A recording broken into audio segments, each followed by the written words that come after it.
আরও একটি ভিডিও নিয়ে শুরু করলাম। আসসালামু আলাইকুম everyone, welcome to back to my channel.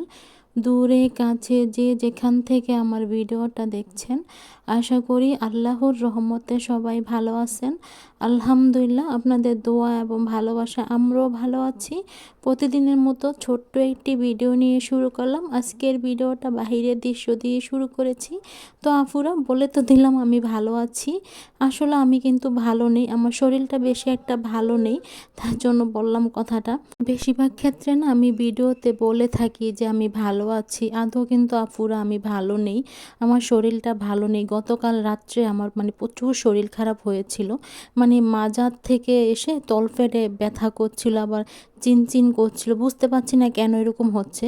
রাত্রে প্রায় 3টা পর্যন্ত বসেছিলাম। আপনাদের ভাইয়া তো বাসায় নেই, শুধু আমি আমার আম্মা বাসায় ছিলাম। আমার আম্মা আমাকে নিয়ে রাতে বসেছিল, আমি সারা রাতও ঘুমাতে পারিনি।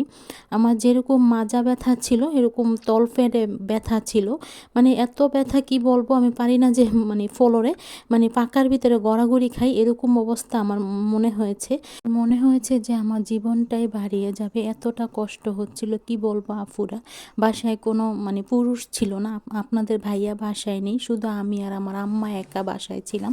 আমার আম্মা আমাকে নিয়ে রাত্রে বসেছিল।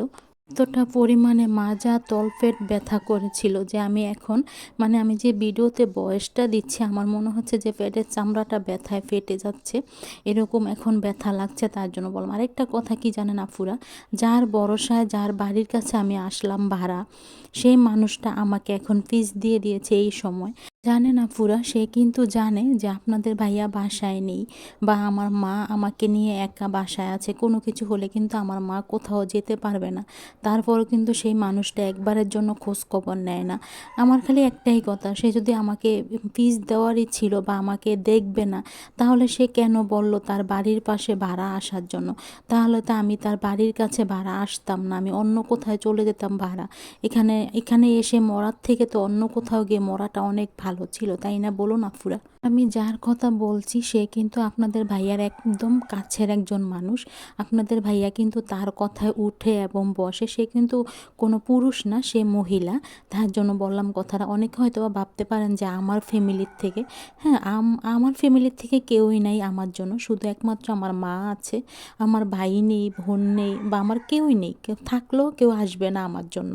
তার জন্য বললাম কথাটা। ওই বিষয়ে কথা না হয় আমি পরে কোনো সময় ভিডিওতে বলবো, আপনাদের সাথে শেয়ার করব আমার ফ্যামিলি নিয়ে, বা আমরা কয় ভাই বোন ওইসব নিয়ে পরে আমি ভিডিওতে আপনাদের সাথে শেয়ার করব। জানেন আফুরা, আপনাদের ভাইয়া আজকে 15 দিনের বেশি হবে বাসায় আসতে পারছে না, মানে ছুটি পাচ্ছে না। আপনাদের ভাইয়া চেষ্টা করছে আসার জন্য, কিন্তু আসতে পারছে না। এই 15 দিন যে আমি কীরকম আছি বা আমি ভালো আছি কি না, কেউ একটা খোঁজ খবর নিতেও আসে না। যার ভরসায় আপনাদের ভাইয়া এই জায়গায় বাসা ভাড়া আসছে, সেই মানুষটাও কিন্তু একবারের জন্য চোখের দেখা আমাকে দেখতে আসে না। আমি মরে গেছি না বেঁচে আছি এই খবরটাও কিন্তু কেউ এসে নিচ্ছে না আফুরা, কি বলবো। আর আফুরা দোয়া করবেন যাতে আল্লাহ কোনো বিপদ না দেয় আমাকে, যেহেতু আপনাদের ভাইয়া এখন বাসায় নেই। কারণ রাতে আমার যে অবস্থা হয়েছিল, আমার আম্মা ধরতে গেলে সারা রাতই আমাকে নিয়ে বসেছিল। আমি যতটা ছটফট করেছিলাম, যেরকম একটা কাটা মুরগি যেরকমভাবে ছটফট করে, আমি ঠিক এরকমভাবে ভিডিওতে আমি কথাগুলো কতটা সহজভাবে বলে ফেলছি আফুরা, কিন্তু রাতে যে আমার কি গিয়েছিল শুধু একমাত্র আমিই জানি আর আমার আম্মা জানে। আমি সারাটা রাত যে কীরকম ছটফট করেছিলাম, আমার মনে হচ্ছে যে আমার জীবনটাই বাড়িয়ে যাবে, এমন অবস্থা হয়েছিল। প্লিজ আপনারা কেউ কিছু মনে করবেন না, আমি কথাগুলো আজকে আপনাদের সাথে শেয়ার করেছি ভিডিওর মাধ্যমে।